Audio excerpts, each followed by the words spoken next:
So I ran track in high school against this kid named Christian Marche. He has the same. He spelled my name's Christian with a K, my full name. His name was spelled the same way. His mom was also Jamaican. He was at a rival high school. He was way faster than me though. Like he was going to Penn State on a full ride, whatever. And he was one of the best sprinters in the country. And the day before he was set to leave for Penn State, he was shot and killed. So I was doing this internship at Billy Penn, and my editor asked me if I wanted to write about it. And I was kind of thinking, like, what could I even say? And then eventually I decided, sure. So I wrote about how young black men in Philadelphia like me fear that outcome, and how, Christians' death, is something that we've kind of been desensitized, young black people dying is something that we've been desensitized to. And the story, I could have written the story a lot better. Like looking back on it, I was like, oh, that wasn't the best thing I've ever written. No laws were changed, but the story was a form of healing for me and for my friends. And I think it also helped people get a look about what's going through, young black people who live in Philly, like what we're thinking about all the time. And that is sometimes if we might, be the next person to die or something, something like that, if we do the wrong thing or make the wrong move. So that story, I think for me, showed me the power of journalism and what sports journalism can be when you're using sports as an avenue to talk about a unifying theme or a general issue, which is gun violence in Philadelphia at that time. And that's really what I mean when I say purposeful work. And that story was when I became a journalist, I think. Welcome to Raw Facts, where we spotlight the authentic stories of those around sports media and the NFL. I'm your host, Ben Arthur, joined by my boy, Kris Rhim. He covers the Los Angeles Chargers for ESPN's NFL Nation. At 24 years old, he is the youngest person covering an NFL team for ESPN. Heck, he might be the youngest ever to kind of do his job at ESPN. I'm not 100% sure on that, but he's definitely one of the youngest. A rising talent in the sports media industry. Kris, it's good to see you, bro. How's everything going? Yeah, good to see you too, man. Going well. Appreciate the intro, kind of gassing me up, but I appreciate it, man. Thanks for having me on. Nah, you deserve it for real. And so let's kind of get into it, right? So you from Philly? I know you rep that hard, but I also know your mom is from Jamaica. Mm-hmm. And so what do people maybe need to understand about those two things to understand like who you are as an NFL reporter today? Yeah, I mean, for me, I'm motivated by my mom mainly, and what she did for me and my brother. I think growing up, my mom came to this country when she was a little bit younger than me. And the reason why she came here was that so me and my brother could be something. I mean, she would remind us of that sometimes when we weren't doing well, of, I want my kids to be something. Or sometimes we would have conversations and, there's I remember this one time I was talking to her about something and she said she was like really upset about someone who told her that, she really goes all out for her kids and like she really does a lot for her kids. And she was like super annoyed that someone said that to her, because she was like, what am I supposed to do? Like, I was like, yo, why are you mad? Like, it's not that serious. She's like, yeah, I don't understand. She sometimes say American way of parenting and stuff like that. So she seeing my mom, and I grew up with a two-parent house, and my dad was there too. They eventually split, but it was really, my mom who kept us together and who really inspired me. And, I think, I was never poor by any means, but we never had a lot of money. But my mom almost never made it feel like we needed anything, right? And it wasn't until I got older until I started understanding, like, oh, why is my mom wearing this thing again? Or like, why doesn't she have this new thing, but I have new shoes or like a new shirt, or you know what I mean? Like stuff like that. It wasn't making sense. And then it started to make sense to me. So a large part, why I'm motivated to get to do what I want to do and take care of her and take care of my family is because of watching her. And I think all immigrants have similar kind of stories, immigrant children have those kind of stories. But yeah, so my mom is really biggest motivation. And then Philly, It's just, I wouldn't want to be from anywhere else. Okay. Now, with your mom, what's maybe like the biggest lesson that she taught you, like coming up, that you've tried to apply to your day-to-day life, or something you've carried with you from her? Yeah, I mean, for my mom, it's just having empathy, being a kind person. I like to joke a lot, and I'm never serious. A lot of the time, it's hard for me to be super serious a lot of the times, but I can be serious, and I think it's important that what my mom showed me, just being a nice person. Like I said from the beginning, we never had it. Like, I was never poor, but we never had money to give away to people or had stuff to give away to people. We lived in an apartment, whole life growing up, and but if I had a friend who needed something, my mom was always gonna do it. Or like for my family in Mhm. Jamaica, she was always gonna send them a bunch of stuff, even if we didn't have it. So if anyone needs a ride, they know they could come to my spot, and my mom would give them a ride to basketball practice, or even when she probably could have been resting, or if my friends needed a ride to school, when my mom could take me to school, she would do that. So for me, I always feel that if someone needs me or if someone needs help with something, and sometimes it's to a fault for me, but Mm. I always feel that being a nice person is important, and it can go a long way. I think she always said, when stuff wasn't going right for us, or when stuff wasn't going right in her life, she would always say, I like stuff like, I've done too much good in the world for y'all not to do stuff. Like, that's what she would always say. I've done too much good for y'all not to to do whatever y'all want to do, or for this to work out. So Mm. that's how I feel the same way. Doing good things, just because you should, but also because I think people will return the favor, and or pay it forward. Now, being Jamaican, like what is something, just having kind of that upbringing, those roots, what is maybe something that maybe you experience that people don't really, well, I guess that other people didn't experience, like what maybe makes a like a Jamaican type upbringing like unique in your perspective? Yeah, I think for with a Jamaican kind of upbringing, I think it's a lot similar to probably how you grew up, with some cultural differences probably, Mhm. but in general, I think you have most of my fam or my mom's side of the family is still in Jamaica. So it's a lot of WhatsApp. It's a lot of growing up, going to the gas station, getting a phone card and paying for Yeah. that, calling that. And then people like assuming that you're rich because you live in the US, Get which is not facts.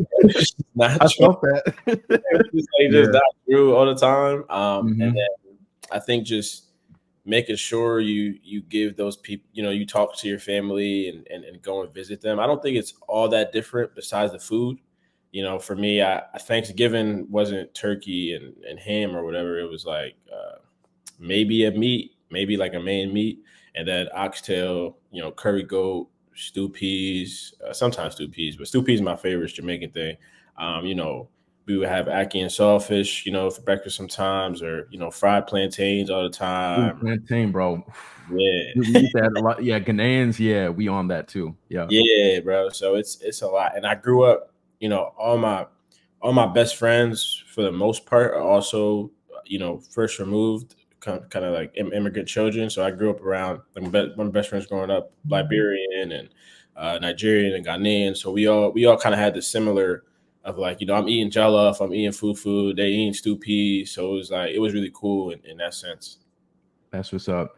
And so to kind of discuss like sport, your kind of career in sports journalism to this point, as I was kind of alluding to in the beginning, like it's been uh pretty quickly for you in terms of your rise, and it's well deserved because you are talented. But I mean, you graduated from Springfield College in Massachusetts in what, 2021 or 2020? 2020. Yeah. Yeah, and then I mean, already you've been an in-house reporter for an NFL franchise. You've been a fellow for the New York Times, which is a very prestigious honor. Uh, Before covering the Chargers, now for ESPN, you were covering the Ravens for the Baltimore Banner, although that was short. But I mean, doing those four things, in the span of a few years is pretty impressive. I guess what was what's been your secret sauce to rising so quickly, bro? I gotta know, and the masses gotta know, for maybe those listening who are aspiring sports journalists who are maybe still in college. Like, what did you do you think that kind of put you in the position you are now? Yeah, I mean, I think for one, I just been super lucky, super duper lucky. Like, firstly, like I think I work hard. I definitely work hard and all of that. But at the end of the day, I think I've been really lucky, and I'm grateful for like how lucky I've been. But I think what I tried to do in college from the beginning, I knew going into college the value of relationships, like from the beginning. And I knew the kind of work that I wanted to do. I knew that for me, I have this big thing of like, I want to do purposeful work. I want to do meaningful work. And it's not that stories don't matter, but I think they all matter, but there's some, that hold a higher, prevalence. And I think Hmm. that's the kind of work I've always wanted to do. And I've known that. And I've always strive to try to get to that point. So when I was in college, I just reached out to people who were doing those kinds of things, right? Like each year, I'm reaching out to all these people. I'm applying to every single internship. My freshman year, I'm doing everything, like because I went to a small school, so you don't have to apply to do things. I did radio, TV, newspaper, podcasting. I even did like some literary writing with the literary magazine that comes out. So that year I covered like women's soccer, women's lacrosse, women's basketball. But I also ran track. So the following year it was kind of like uh, balancing the two. And I figured I kind of felt like I wanted to start writing for outlets and getting like professional editing and stuff like that. So I reach out to people turn me down, some people won't. But if people did turn me down, or I just try to keep in touch. And I think the thing with me too, it was never like I'm going to keep just hitting them up incessantly. It was I had a reason. Like I published something I really cared about, or I got this award. I'm not a big person who does like Happy Labor Day or like Happy Easter or something like that. I don't know if you do that. That's fine. I just don't know if it kind of builds. Maybe it does, maybe it doesn't. But if someone tells me about their kid's birthday, I'll reach out maybe, or if I have something I'm proud of, like I said. But I think for me, I I would do those things, and I would meet these people, and I would keep these relationships, right? So eventually, I go to and try to keep this, long story kind of short, but I go to NABJ my sophomore year of college. I met through a scholarship I got through the Southern New England Association of Black Journalists, and I go there and I meet a bunch of people, meet Greg Lee, meet Leon, and I learned about SJI and how I can get involved. I didn't get SJI as a sophomore, but I kept in touch with Greg, and then I got it the next year, right? So that's kind of been like the my situation is like Hmm. whenever I want something really badly the first time, I usually don't get it, but I usually get it the second time. So, you know, for example, I applied for the Boston Globe internship as a junior, didn't get it, applied for it as a senior, kept in touch, applied for it as a senior, got it. Applied for the Times fellowship in college, didn't get it, kept in touch with the sports editor, got it the following year. After I left the Times, I'd been talking to ESPN. The time didn't work out, and then this opportunity came up. So, um, a long way of saying like relationships have helped me a lot, Mm. and I think at ESPN that would be my biggest advice is just try to meet people and try to reach out to a bunch of people. Half of them are going to answer you, and if they don't answer you after 2 3 times reaching out, just leave it alone and just move on to the next person, because someone will answer you, someone will invest in you, and people are Yeah. going to want to help you. And I think the reason I'm here now is one of the reasons is because of Jackie McMullen, who covered the NBA. Me and my professor and I did a podcast in college called Liberty, Justice, and Ball through the Basketball Hall of Fame. It was like focused on social justice and basketball, and we had Jackie on. We met Jackie. I got her email, and maybe this was my junior year of college, maybe, or junior year, I want to say. And maybe senior year actually. So I kept in touch with Jackie, and eventually Jackie was like, "Yeah, I'm gonna tell people here about you," and she told me she was retiring. And the day she Mm, retired, Christina Douglas and Andrew Hahn, two people who work at ESPN, reached out to me saying, "Hey, Kris, Jackie has talked, a lot about you." And then we talked on the phone, and they're essentially, just asking me about myself and what I do, and they're mentioning, how I could get to ESPN one day. And one of the things they had mentioned is like we really value that New York Times fellowship. So that was mm, another thing in my head of like I should try to get that again. And so I got it. Captain told Christina when I got it, and then as the fellowship was wrapping up, I I was in LA for Brittany Griner's first game, and Christina's in the LA office. So I met her out there for the first time in person, and we just talked. And mm, then a few months later, she was reaching out to me for this job, right, or a separate job, and then now this job.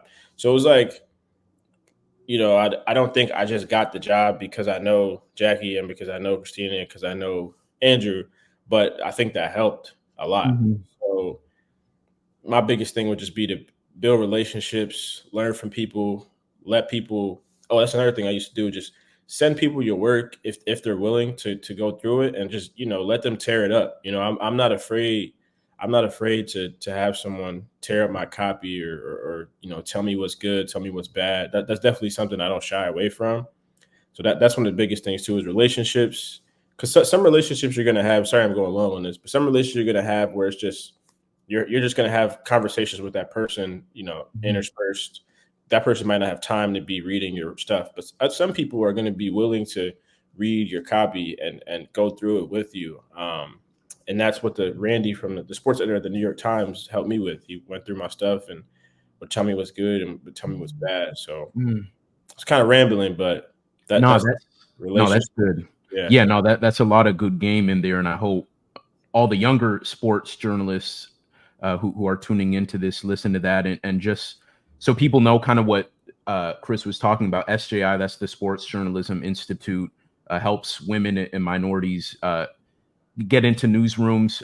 If you're in college, would strongly recommend tapping into that. And then also NABJ is the National Association of Black Journalists. They have an annual convention each year. So yeah, that's good stuff, Kris. And so I want to talk about your experience as a features reporter for the Atlanta Falcons, because being an in-house reporter, I think is a really unique experience. And I think maybe even now, maybe you can have even more of an appreciation for the uniqueness because you are kind of on the other side now. Right. But I'm curious, like what do you think you maybe experience as a reporter for a team? Like you're literally employed by the team.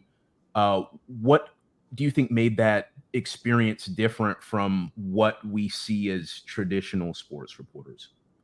Yeah, I mean, at the end of the day, you work for the team, right? So there's certain things you can't say, and that they're not going to want you to report on, obviously, or criticize in a way, and that's the biggest difference between obviously being in house and maybe for example, if a coach does. I don't know if a coach does something, I don't know, racist or sexist or homophobic or something like that. I don't know if I wouldn't write a column here, but if say you're a columnist and you want to write a column criticizing that coach, I don't think that's going to run on AtlantaFalcons.com. Yeah. You know what I mean? Yeah. What they would, what they would let you do is if you're on a team site, a lot of these teams, minus the Dallas Cowboys, they let them do whatever they want. Because Jerry is Jerry. But if you're on a team site, oftentimes the charge is like just say what happened, right? Like without giving, like if someone had something bad happen, just say it happened. Yeah. Without, we can have it on our site, but they're going to be careful about how they put it. Do we want this person to be wearing this jersey? If they, do we want them to only be in a practice like T-shirt actually, because we don't want them to have logo. Like there's little things like that.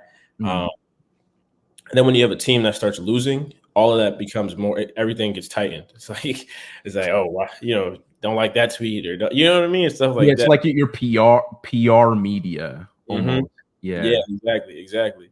So that experience was cool. I think so. I was intern at the Boston Globe before that, after college, and then I went there, and I think for me, I saw it.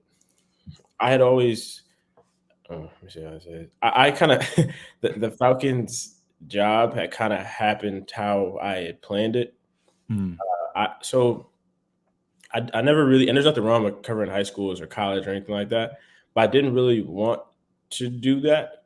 And I saw an opportunity to not do that and then potentially do the Times Fellowship after a year in the NFL, having relationships in the NFL. mm, And thankfully, it worked out that way.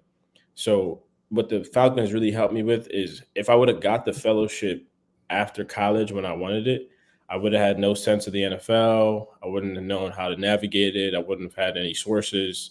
mm. But because I had a year in the league and I was in a building, I, if it's your first year covering a beat, you're probably not gonna be maybe you will, but you might not have like a super close relationship with like the team president or like the GM, maybe the owner, or the all of the PR staff or equipment people, or people who are going to go different places to do different things. All scouts, like from the lowest scout to the highest scout. So in Atlanta, I met so many people who I still reach out to for stories, who have put me in touch with other people who have helped me for. Yeah. So like it really helped me hit the ground running at the Times in a way that I wouldn't have if I didn't go there. Yeah, no, that's a lot of game in there because like you were thinking years in advance, right? You were like, okay, I want to be covering the NFL, and I know to be able to like potentially do that for ESPN or a place like that, I should do this fellowship, but like let me do this first. I saw an opportunity with the Falcons, get a base in terms of relationships, and then 2 years maybe or whatever down the road, like that can help you because like I know for me like it was tough, right? Like I was in Laredo, Texas, on the border, covering like high school sports and whatnot, and I go from that to covering the Seahawks with Pete Carroll and Russell Wilson, and I was lost, bro. So the fact that you did that was really smart, and so I hope like maybe the young sports reporters tuning in, or really journalists in general, like really kind of think like that, right? Like thinking years in advance in terms of relationships. So I think that's really good that you did that. Um, so, but Kris, now that you're kind of like on the other side now, um, I guess the fact that you have worked as an in-house reporter for a team, what what did you learn in terms of like things that you can take to bolster your coverage now that you are on the other side, like in terms, I don't know if it's tricks or like what lessons did you take because you had an experience that others didn't in terms of being in-house with an NFL team. So is there anything from that you've extracted now that you are like from an outside entity Yeah. covering an NFL franchise? Yeah, I think I just know the kind of conversations that are happening in the building. I know the processes. I know. I have a sense of what's going on Mm, as far as in like, and this is a really basic thing, but like yes, the PR staff is just talking about you when you ask something crazy in the press conference, like that, like that's you know what I mean, like that's a basic thing. But you ask something crazy, yes, they're gonna talk about you and stuff like that, or um, the coach definitely is gonna come and yell at the head of PR if they're going to have that relationship, they're going to go back and forth, and seeing that relationship up front, I think mhm, helped me. I think more than anything, it helped me understand the job of PR, because my where I was sitting, I was right next to all the PR staff. So mm, every day I can see them handling requests, writing game releases or game books and transcripts, um, talking to the GM, if they're trying to handle issues, or calm a coach down, or and then if you know, what there are times where I'd be walking behind them and I can hear the head of PR talking to the general manager about, you're going to be asked this. This is, maybe how you should navigate it. And then Mm. watching that in real time not happen. Like you're watching like not follow Yeah. that time and then seeing that frustration. So I think more than anything, it just helped me understand how PR their job. Because I think for us, sometimes it could feel like, at least for me, it can feel kind of like their job is almost to sometimes can feel like to hinder us or put us in a different direction or sometimes it could just feel not helpful. Mhm. But seeing that helps me understand like there's a method to everything that's happening, and a lot of the Yeah. time they don't want to do in the same way that we don't want to do certain things. They don't want to do other things, but they have bosses too. Hmm. Yeah, seeing the other perspective and letting that inform like how you kind of go about your job is um, great insight. Uh, Kris, so as you said, you ran track at Springfield in Massachusetts. That's Division III athletics, correct? So I guess what was that experience like for you running track in college? I mean, you have Jamaican bloodline, so I feel like you was probably nice on the track in terms of the sprinting and whatnot. What was that experience like? Yeah, man, I kind of had like a mediocre track career, man. Like Mm, I actually that's like one of my biggest regrets. Like I just didn't go hard enough. Like I never loved track as a runner. I like watching it. I love watching track. But I would just the only reason why I was running track is because I wasn't good enough at basketball, right? To play in college. I knew as a sophomore I wasn't gonna play in college. So I went to track and immediately when I started, I was one of the faster ones, right? And I think because I was always one of the faster ones, I kind of just coasted. So I'm just like I wasn't going hard enough in workouts and stuff like that. And mm, in high school, I won the Philly Public League, like the 800 meters, and we went to mm, states as a junior and stuff like that. And when I was going to this is a sign of like me running from duck and smoke. So when I was leaving high school, I had letters from like Lafayette and took a tour to Delaware State and all these like lower D1 schools, right? And and I'm getting some calls from like there's like D2s and then there's Springfield and they have like sports journalism. And so in my head, I'm like I'm gonna, and this is not the way anyone should think about it, but I'm gonna go to Springfield. I'm gonna be I'm gonna be probably the fastest I'm gonna be their fastest person in this event and in some other events. And I can I mean maybe you think about it this way, but I always knew I wasn't gonna run track professionally, right? mm, I was like, I need to go to the school where I feel like it's gonna maximize me like journalism wise, right? mm, And Springfield was that school for me that also let me run track, which I wanted to do, but I also knew, which I can admit now, that it wasn't going to be as taxing. Like it wasn't going to be, I could miss a practice to cover a game. Like if I would have mm. went to Delaware State or Lafayette, like a D1 school, that wouldn't, I don't think that would have been like acceptable, right? Like to miss practices to go to go cover a game or something like that. So it was me, running but I could smoke a little bit. And because of that, I mean, man, when I was at Springfield, I was okay, but I never like reached my potential, like of Mm. when they got me. And then once I became a junior, I just couldn't. I started injuring my hamstrings, and then Yeah, couldn't then keep you're up. toast. But yeah, Yeah. but we did win uh, the conference title in the 4x4 my senior year, so that was a cool way to go out. But yeah, that is one thing I regret. Like I should have been more committed to track, but I think I had my head focused in the right place because I was never going to be Usain Bolt. So Yeah, no, at the end of the day, I think you were focused on the investment of what you saw your career to be. And I feel like that's kind of like a theme for you. Like you're always like looking years in advance. I yeah, guess where did that outlook maybe come from to always maybe not always look at what's going on in the present, but to think 2, 3 years down the line? Is there anywhere you could point to that maybe gave you the frame of mind to think that way? yeah, I'm not sure really. Maybe it's my mom again. She's always about being prepared and how what you do now is going to affect what you do in the future, right? And keeping that in mind, that whatever you do today, you're setting yourself up for something in the future, bad or good. So, even for me, I've never still here. I mean, I'm gonna put up decorations, but everywhere that I've lived, I've never put up a decoration because I knew I Dog, was. that's me too. Like you look at my wall, like it's white. Like that's Yeah, me too. yeah. So I knew I wasn't gonna be there. So I like for long. So I was like, Mm, and I didn't want to get comfortable either, like make it like mm, kind of homey because I knew I was gonna leave.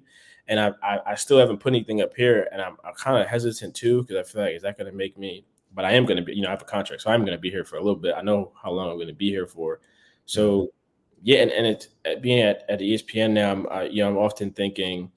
Um, I think right now one of the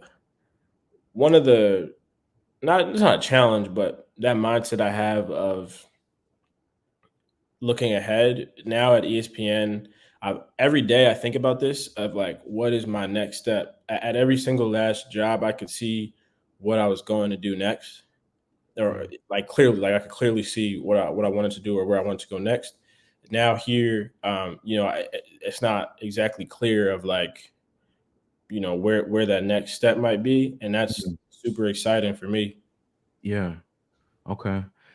And Chris, to go back to Springfield real quick, that's the birthplace of basketball. Like literally, Dr. James Naismith, like at Springfield College, not just like the town or city, like Right. literally that school is where basketball, like the whole peach basket thing and whatnot, was started. And I know you're a big hoops guy, too. So I guess what was it just like being in an environment where you're around just the history of something that you love so much? Yeah, it was awesome, man. I mean, what was awesome, and I kind of expected more because like the birthplace of basketball, you would think that this would be a school that brings in the top talent, or it's a D3 sports school, but Yeah. D3 basketball. And to be fair, when I was there's a player there named Jake Ross who's like maybe the best Division 3 player ever, or at least top Mm, five. But you would assume, because at Johns Hopkins, that's where lacrosse was created, and all mm, their other sports are D3 but lacrosse, and they're one of the best lacrosse teams in the country. So you would think Springfield would kind of operate similarly, but it never did. And that was something that I always wondered, but it was cool, man. There's a statue of Dr. Naismith on campus. mm, There's a basketball Hall of Fame right down the street, so I went there a bunch and did a podcast, with those people, and got back tickets to enshrinement a bunch and backstage stuff, and really good friends with the president of the hall. And then there was a Hoop Hall Classic, which is super cool, with the top schools, top high schools come and play. I got to see Kate, that Montverde team in 2020 with Kate Cunningham and Scotty Barnes. Like that's one of the loaded. yeah, Yeah. best high school teams, at least in recent memory. And we got to cover it. So, I got to cover these guys before they become stars. So Mm, Springfield has unique, access to basketball in that way. So that was really cool, man. Cause I love basketball is my first love. yeah, But yeah, so it was just awesome. that's dope. And talking about your Chargers gig real quick, I know you're only like a month into the job as of recording this, but what have maybe been your early takeaways of covering Justin Herbert and Brandon Staley? They have a lot going on in LA right now. Just early on, what has that experience been like? It's been different than Justin's different than a little bit different than any kind of similar, but a little bit different than any quarterback I've covered. And in turn, and he and Brandon is he different from any coach? I think he's nicer than any coach I've covered. Like Oh, really? right. Like he's really patient with questions. Like he's not. I've been around coaches where coaches will. I feel like coaches will kind of. Well, I guess Harbaugh was pretty nice, but coaches will kind of not snap, but be sarcastic if you ask a question in a certain way that they don't like, or things of that nature. And he'll do that, but very rarely. Like it'll be like after a game that they lost or something, which is kind of understandable. So I would say covering the Chargers has been so far has been good. And the good thing about the Chargers is, with our job, having star players on the team you cover is important for visibility, for you getting to that next step in your career, or just Yep. just for people reading your work and you getting the attention. Because if your team is rebuilding or doesn't have any wins, sometimes people kind of aren't reading or tune out. So it's good that the Chargers, even though they're 2-4, like they Justin Herbert, Austin Eckler, Joey Bosa, Khalil Mack, Derwin James, like A lot of uh, headliners. yeah, like those Yeah. names matter nationally. So, Hmm. and that's without even saying Keenan Allen, Rashawn Slater. Like those names have meaning around the league, and this team is people are always going to read or want to know what's going on. I think at least with Justin Herbert. So I think that's been really cool for me to have a team like that. All right. And Kris, kind of winding down a little bit here, but you're still, you're still young in the game, but as we've talked about, like you're always someone who's kind of looking a couple years in advance. And I know, as you said, like kind of being with ESPN, you're under contract, you kind of know what you're doing, at least for the next few years or whatever. But I guess as of right now, like what is kind of like your vision of maybe where you want to be, or what you want to be as a journalist or a reporter or storyteller? Yeah, I'm not even sure, man. I think at the end of the day, it's like I said, I just want to do meaningful work and do and at a and I think that at a place that regularly does that, or I think maybe at a legacy spot, maybe. Um, Hmm. I think I think when I was at the Times, I really felt like everything that I was doing really mattered, right? Like I felt like my work was purposeful, was having an impact, Hmm. and then here I kind of get that same sense of what you're really focusing on, the things that, yeah, the same thing, like purposeful work, meaningful work. And I just want to keep doing that. Like I've had jobs in the past where I've had to do things, and with any job you're going to do things you don't want to do. So I don't want to make it seem like every time I'm writing something it's like this, like it's this super, I don't know what I'm looking for, but you know what I'm getting at. Yeah. But more often than not, I feel like this is worth doing. Like Hmm. this is worth writing. This is a story worth telling, and yeah, I just think I want to do that and also be paid well to do that. And I think over different mediums would be cool, like podcasting, video would be cool, and writing.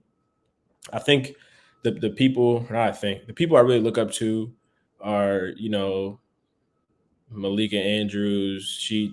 Her path is one I looked at from her doing the fellowship. I don't know if I'd want to be a host or if I could ever even do something like that. But she's a person I look at as kind of the standard of journalism. So that her path is one I've looked at a lot. You know, people like Howard Beck, who's now at the Ringer, covers the NBA. I Hmm. look at him. He's a guy who does writing and podcasting and some TV. So those are people I definitely look at. And then all those people from the Times Sports section, and a bunch of my colleagues here at ESPN. So that's a long way of saying I really don't know, but Yeah.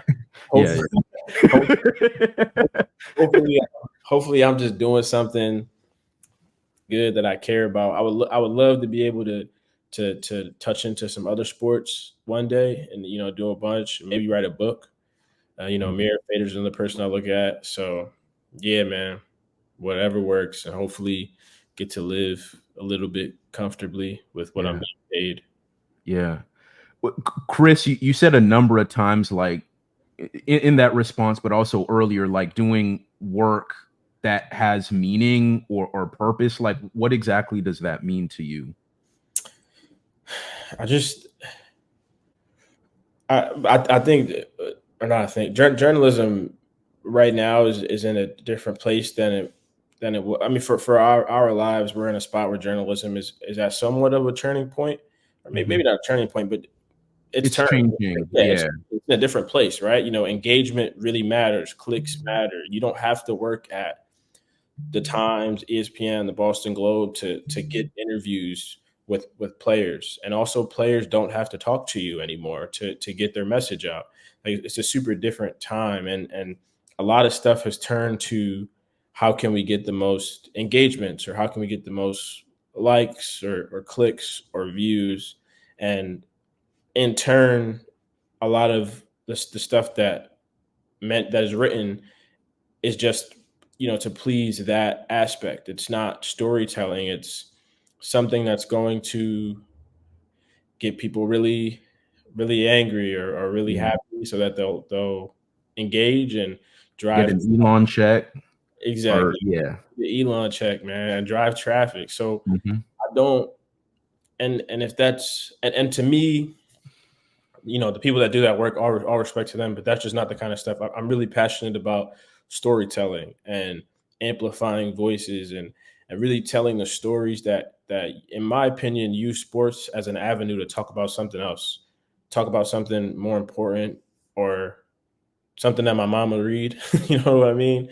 Um, so and that started with, I didn't tell the story, but that started, how I got into journalism was, so I ran track in high school against this kid named Christian Marche. He has the same, he spelled, my name's Christian with a K, my full name. His name was spelled the same way. His mom was also Jamaican. He was at a rival high school. He was way faster than me though. Like, he was going to Penn State on a Mhm. full ride, whatever. And he was one of the best sprinters in the country. And the day before he was set to leave for Penn State, he was shot and killed. So I was doing this internship at Billy Penn, and my editor asked me if I wanted to write about it. And I was kind of thinking, like, what could I even say? And then eventually I decided, sure. So essentially I wrote about how young black men in Philadelphia, like me, fear that outcome, and how Christians' death, is something that we've kind of been desensitized. Young black people dying is something that we've been desensitized to. And the story, I could have written the story a lot better. Like, looking back on it, I was like, oh, that wasn't the best thing I've ever written. Mhm. No laws were changed, but the story was a form of healing for me and for my friends, and I think it also helped people get a look about what's going through, young black people who live in Philly, like what we're thinking about all the time. And that is sometimes, if we might, be the next person to die, or something like, something like that, if we do the wrong thing, or make the wrong move. So that story, I think, for me, showed me the power of journalism, and what sports journalism can be when you're using sports as an avenue to talk about a unifying theme, or a general issue, which is gun violence in Philadelphia at that time. And that's really what I mean when I say purposeful work. And that story was when I became a journalist. I think, like, before that, I was like, I'm not going to run track professionally, so I might as well try to be Stephen A. And at that point, I think my goals changed, and I realized how the impact that journalism can have. And that's why I say the purposeful, the meaningful work, because that's why I got into journalism, for that kind of work. Mm. That's powerful, man. Chris, what kind of last question for you, but what is maybe the best piece of advice you've ever gotten? Best piece of advice I've ever gotten. Dang, best piece of advice. Uh, I'm sure I'm forgetting something, but The best that comes to your mind. the best piece of advice I ever got. Damn, I think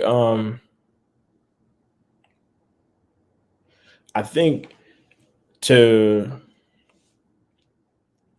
I think the best piece of advice I've ever gotten is about never getting too high, or never getting too low on yourself. Writing is tough. It's hard. There's a lot of good writers. There's a lot of good reporters. There's a lot of good journalists, and you're not going to be the best one every day, and you're definitely not going to be the worst one every day. So I try to stay focused and understand that I might have a bad day. I'm gonna have a bad day. I'm gonna have a bad moment, a bad story. I might forget something, but I'm also going to have some good ones. And I should appreciate the good with the bad and understand that I'm not going to be perfect and I'm not going to be the best every time or always. And I'm not going to be the worst always. So being comfortable with having mistakes and being uncomfortable really would be the best advice I've ever gotten. That's good stuff, man. Well, Kris, appreciate you for coming on the show. Keep doing your thing. I mean, we're obviously in our little group chat, so I'll always know personally what's kind of going on. But keep doing your thing, bro. You're an inspiration to me, even though you're younger. But like, you have a gift for sure. Like in terms of storytelling and kind of where you're headed. So appreciate you for joining me, blessing me with your presence on the show. And I guess where can people follow you at on social media if they want to keep up with what you're up to? Yeah, thanks, man. You're an inspiration too, man. Appreciate you doing this and proud to see where the pod has gone from when you started it, man. 10K viewers, listeners. It's really amazing, man. For me, you can follow me on Twitter, Kris Rhim, Kris Rhim1. Instagram is just Kris Rhim. And you can go on ESPN.com to see my work. Awesome. Well, appreciate all you guys for listening. This has been another episode of the Raw Facts Podcast. Be sure to like, share, subscribe. The show is on pretty much all social platforms as well. But until next time, I'll see you guys soon.